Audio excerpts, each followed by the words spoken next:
Kama ulikuwa unatafuta gari yenye stylish nzuri, yenye muonekano mzuri na CC chache zaidi, basi hii GLC Coupe ndio gari unayohitaji. Hapa ndani tunapata engine ambayo inatoa CC 1990 ya petroli, inayotoa horsepower 190 na Newton torque of meter mpaka 300. Hapa mbele tunapata aggressive look with Mercedes Benz ambayo ina kamera hapa mbele pamoja na huku pembeni ambayo inakupa 360 view ya kamera. Unapata LED indicator pamoja na LED headlights ambazo zina uwezo wa kuona mpaka umbali wa mita 300. Hapa chini tunapata alloy rims ya size 21 original kutoka katika kampuni ya Mercedes. Pia tuna LED indicator katika side mirror winkers. Hapa pembeni unapata side step na hii gari yetu iko juu, hivyo size ya ugoko imezingatiwa.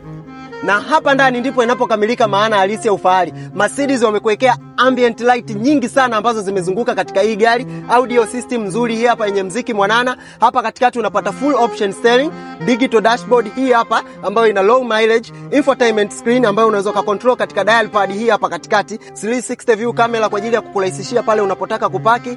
Unapata eco mode, comfort, sport plus pamoja na hii hapa individual. Lakini pia kuna storage box kwa hapa katikati na unapata sehemu hii hapa ya kuchajia simu ambayo inatoa mpaka volt 12.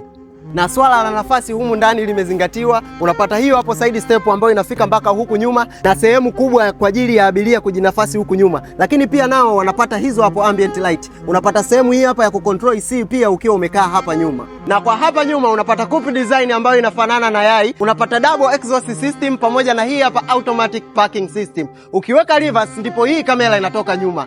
Na buti letu tunaweza tukafungua na kufunga kwa umeme. Mimi nipungue, wewe uongezeke bosi wangu.